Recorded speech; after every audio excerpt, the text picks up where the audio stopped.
Hello friends, homeopathic audio book club में मैं doctor Charmi आपका फिर से एक बार स्वागत करती हूँ।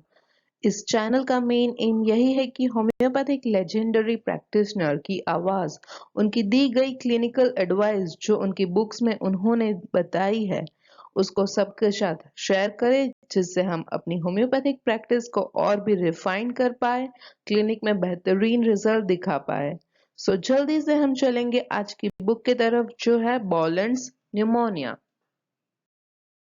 फ्रेंड्स, ये बुक हमें एक कंप्लीट गाइड प्रोवाइड करती है कि हमें हर एक न्यूमोनिया के केसेस में क्या देखना चाहिए, कौन से सिम्टम्स पर फोकस करना चाहिए, हमारी पोटेंशियल सिलेक्शन और रेपिटेशन क्या होनी चाहिए। इस बुक के ऑथर डॉगलस एम बॉर्लन का बर्थ इंग्लैंड में 1885 में हुआ था और डेथ 1960 में हुई थी। वो 20th सेंचुरी के सबसे फेमस ब्रिटिश होम्योपैथ में से एक थे। 1908 में उन्होंने डॉक्टर जेटी केंट के अंडर में शिकागो में स्टडी किया था और वो सेकेंड वर्ल्ड वॉर के टाइम में रॉयल लंदन होम्योपैथिक हॉस्पिटल के इंचार्ज रह चुके थे। तो चलिए इस बुक में बॉलन ने न्यूमोनिया के केसेस में क्या एडवाइस दी है उसे जरा डिटेल में समझते हैं। बॉलन ने इस बुक को 5 चैप्टर्स में डिवाइड किया है। The first one is introduction, जिसमें वो हमें जनरल गाइडलाइन देते हैं। Second is incipient stage, third is frankly developed pneumonia, fourth is complicated pneumonias, and the fifth one is late pneumonia.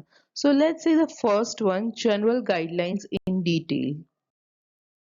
कोई भी न्यूमोनिया के केस में हमें यह ध्यान रखना है कि हमें वो ड्रग सिलेक्ट करनी है जो एक्चुअल पैथोलॉजिकल पिक्चर कवर करे, प्लस कैसे एक इंडिविजुअल वो पैथोलॉजिकल रिएक्ट कर रहा है वो कवर करे। For example, patient A and patient B, अगर दोनों को ही सेम न्यूमोकोकस स्ट्रेन से इन्फेक्शन है, पर दोनों का ही रिएक्शन पैटर्न अलग हो सकता है। हमारा पहला काम ऐसा ग्रुप ऑफ ड्रग सिलेक्ट करना है जो एक्चुअल पैथोलॉजिकल पिक्चर कवर करे और उसमें से हर एक पेशेंट को उनकी इंडिविजुअलाइज्ड मेडिसिन देना है। यहाँ पे एक कॉमन मिस्टेक जो हम करते हैं वो मुझे लगता है कि वह है हम कई बार ऐसी मेडिसिन सिलेक्ट करते हैं जो सिर्फ पैथोलॉजिकल पिक्चर कवर कर रही है। और सेकंड कॉमन मिस्टेक, हम एक ऐसी ड्रग सिलेक्ट कर लेते हैं जो पेशेंट के individualised symptom PQRS symptom cover करती है, पर वो ड्रग में न्यूमोनिया का स्फीयर ऑफ एक्शन ही नहीं होता। याद रखें फ्रेंड्स, हमें ऐसी मेडिसिन सिलेक्ट करनी है जो दोनों सिम्टम कॉम्प्लेक्स को कवर करती है।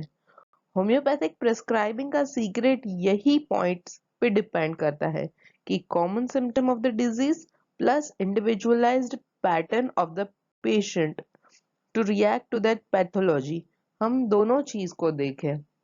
It is our ability to recognize the difference in identical disease which determine our success. Homeopaths के बारे में यह कहा जाता है कि वो सिर्फ सिम्टम हंटर्स होते हैं और उनका पैथोलॉजी एंड मेडिसिन का नॉलेज पोर होता है। बट बॉलन के according most successful homeopathic prescriber वो होते हैं जिनका क्लिनिकल ऑब्जर्वेशन ज्यादा पावरफुल होता है। न्यूमोनिया के केस में पेशेंट को टेम्परेचर होना, rapid pulse, rapid respiration, rusty sputum होना कॉमन है।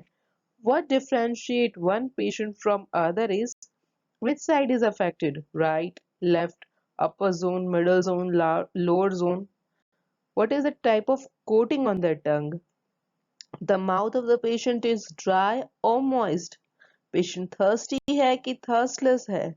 Patient is more comfortable lying on the affected side or on the opposite side. Patient का look drugged, toxic, delirious और excited कौन से टाइप का है? He is more at peace with somebody or he prefer to be left alone. यही सारे symptom patient को individualise करते हैं, बट फॉर श्योर हमें वही ड्रग सिलेक्ट करनी है जो वो पैथोलॉजी को भी कवर करे। नेक्स्ट डिफिकल्ट क्वेश्चन जो प्रैक्टिस में होता है वो है पोटेंशियल सिलेक्शन एंड रिपीटेशन का। एक्यूट डिजीज में पोटेंशियल सिलेक्शन करना इजी है rather than chronic disease. Potency selection में भी दो स्कूल ऑफ थॉट पाए गए हैं. One is of low potency, the other school is of high potency. The first one is of low potency means play safely. ये school में यह है कि अगर हम लो पोटेंसी का रूल फॉलो करेंगे तो हम कॉम्प्लिकेशंस को अवॉइड कर सकते हैं, पेशेंट को ज़्यादा कंफर्टेबल कर सकते हैं और मोर्टालिटी रेट रिड्यूस कर सकते हैं. पर ये मेथड में टाइम जो क्राइसिस क्लियर करने में है वो थोड़ा ज़्यादा है. एक एवरेज न्यूमोनिया का केस ही ले लो. अगर हम लो पोटेंसी से जाएंगे तो पेशेंट का डिस्ट्रेस अटैक की सीवियरिटी कम होगी. हम प्लूरल एफ्यूजन और एम्पायमा जैसे कॉम्प्लिकेशंस अवॉइड कर पाएंगे. पेशेंट का टेम्परेचर थोड़ा कम हो जाएगा. Patient will have good, well-sustained pulse and there will be no sign of flagging heart. Crisis would be very much like lysis rather than crisis, but duration of core cure would be not less than 7 to 10 days. London homeopathic hospital में भी यही protocol follow होता था और mortality rate थोड़े कम थे. Second method is administration of drug in high potency, something more than 30. So, low potency means 30 or less than it and high potency means something more than 30. With high potency, we abort the disease. It does not run its normal course. Duration of illness is shortened. Instead of 7 to 10 days, it can get normal in 12 to 48 hours. And if we can cut short duration, we obviously avoid all complication. Temperature crashes in few hours and you do not get collapse because we have perfectly healthy patient instead of one whose vitality is impaired by long toxemia. Low and higher potency के advantages और disadvantages को हम एक बार देखें तो lower potency में drug का पेशेंट के साथ मैच अगर एक्यूरेट नहीं है तो चलेगा, बट हायर पोटेंसी में अगर हमको ड्रग देना है तो पेशेंट के साथ ड्रग का एक्यूरेट मैचिंग होना चाहिए.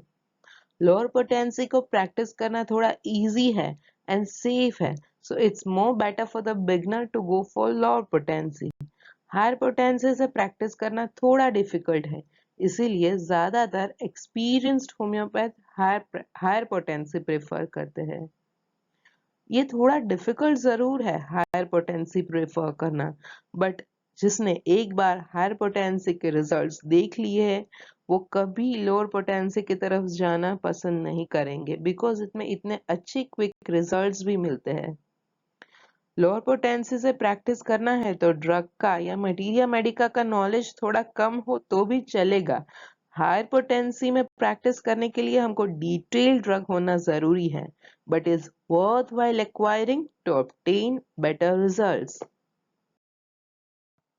अब बात अगर हम रिपीटेशन की करें तो ऑथर का एक्सपीरियंस कहता है कि लोअर पोटेंसी में अगर हम जा रहे हैं तो through out the course of disease हमें मेडिसिन को रिपीट करनी होगी. प्लस ऐसा भी हो सकता है कि हमें डिजीज पिक्चर को चेंज होते देख मेडिसिन को 2 या 3 बार चेंज करनी पड़ेगी. हायर पोटेंसी में टेम्परेचर के फॉल होने तक और उसके बाद एटलीस्ट 6 आवर तक मेडिसिन को रिपीट करनी पड़ेगी, एल्स वापस टेम्परेचर का स्पाइक आ सकता है और हमें second course of medicine start करनी पड़ सकती है जो पॉसिबली सेम हो या पॉसिबली डिफरेंट भी हो. फ्रीक्वेंसी ऑफ रिपीटेशन के लिए ऑथर सजेस्ट करते हैं कि हमें लोअर पोटेंसी को एवरेज 4 आवरली रिपीट करनी पड़ेगी और उससे ज्यादा रिपीट करने से कुछ बेटर रिजल्ट्स नहीं मिलेंगे. हायर पोटेंसी में हमें एवरी 2 आवर डोज को रिपीट करना चाहिए as we need to constantly stimulate the vital force to bring the crisis soon in few hours. सो हमें फॉलोअप में क्या एक्सपेक्ट करना चाहिए. अगर हम लो पोटेंसी से जा रहे हैं तो फर्स्ट 24 आवर्स में पेशेंट थोड़ा कंफर्टेबल फील करेंगे but without any change in temperature. Next 24 hours में temperature will be coming down, patient doing well and all anxiety disappearing.